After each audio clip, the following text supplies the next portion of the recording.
ಎಲ್ಲರಿಗೂ ನಮಸ್ಕಾರ. ನಾನು ಶಂಕರ್ ಭಟ್. ನನ್ನ ಹೊಸ ಯೂಟ್ಯೂಬ್ ಚಾನಲ್ ಹೋರಾಟದ ಅಮೃತ.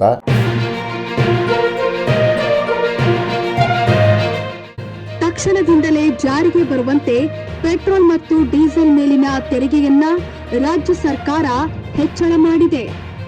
ಪೆಟ್ರೋಲ್ ಹಾಗೂ ಡೀಸೆಲ್ ಮೇಲಿನ ಕರ್ನಾಟಕ ಮಾರಾಟ ತೆರಿಗೆ ಸುಮಾರು 4% ಏರಿಕೆ ಮಾಡಲಾಗಿದೆ.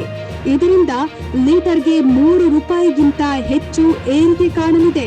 ಪೆಟ್ರೋಲ್ ಹಾಗೂ ಡೀಸೆಲ್ ದರ: ಬೆಂಗಳೂರಿನಲ್ಲಿ ಪೆಟ್ರೋಲ್ ದರ 102.87 ರೂಪಾಯಿಗೆ ತಲುಪಲಿದೆ. 1 ಲೀಟರ್ ಡೀಸೆಲ್ ಬೆಲೆ 88.95 ರೂಪಾಯಿ ಮುಟ್ಟಲಿದೆ. ಸರ್ಕಾರದ ನಿರೀಕ್ಷೆಗಿಂತ ಪಂಚ ಗ್ಯಾರಂಟಿಗಳ ವೆಚ್ಚ ಹೆಚ್ಚಾಗಿದೆ. 5 ಗ್ಯಾರಂಟಿಗಳಿಗೆ 36,000 ಕೋಟಿ ರೂಪಾಯಿ ಅಂತ ಕಾಂಗ್ರೆಸ್ ನಿರೀಕ್ಷೆಯಲ್ಲಿತ್ತು. ಆದರೆ 8 ತಿಂಗಳಿಗೆ 46,000 ಕೋಟಿಗೂ ಹೆಚ್ಚು ವೆಚ್ಚವಾಗಿದೆ. ಈ ವರ್ಷ 52,000 ಕೋಟಿ ರೂಪಾಯಿಗೂ ಹೆಚ್ಚು ವೆಚ್ಚವಾಗುವ ಸಾಧ್ಯತೆ ಇದೆ. ನಿರಂತರವಾಗಿ ವೆಚ್ಚ ಹೆಚ್ಚಳದಿಂದ ಸರ್ಕಾರಕ್ಕೆ ಟೆನ್ಷನ್ ಶುರುವಾಗಿದೆ.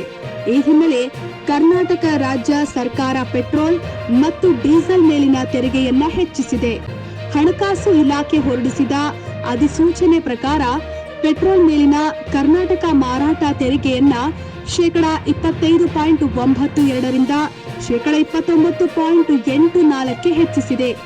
ಇದೇ ರೀತಿ ಡೀಸೆಲ್ ಮೇಲಿನ ತೆರಿಗೆಯನ್ನ 14.34 ರಿಂದ 18.44ಕ್ಕೆ ಏರಿಕೆ ಮಾಡಲಾಗಿದೆ. ಈ ಹೊಸ ತೆರಿಗೆಗಳು ತಕ್ಷಣದಿಂದಲೇ ಜಾರಿಗೆ ಬರಲಿದೆ ಅಂತ ಹೊರಡಿಸಲಾದ ಕರ್ನಾಟಕ ರಾಜ್ಯ ಪತ್ರದಲ್ಲಿ ತಿಳಿಸಲಾಗಿದೆ. ಪೆಟ್ರೋಲ್ ಮೇಲಿನ ಕರ್ನಾಟಕ ಮಾರಾಟ ತೆರಿಗೆಯನ್ನ 3.92% ಹೆಚ್ಚಿಸಲಾಗಿದ್ರೆ, ಡೀಸೆಲ್ ಮೇಲಿನ ತೆರಿಗೆಯನ್ನ 4.1% ಏರಿಕೆ ಮಾಡಲಾಗಿದೆ. ನವೆಂಬರ್ 4, 2021ರಂದು ಕೇಂದ್ರ ಸರ್ಕಾರ ಪೆಟ್ರೋಲ್ ಹಾಗೂ ಡೀಸೆಲ್ ದರವನ್ನ ಕ್ರಮವಾಗಿ 5 ರೂಪಾಯಿ ಮತ್ತು 10 ರೂಪಾಯಿಗೆ ಇಳಿಕೆ ಮಾಡಿತ್ತು.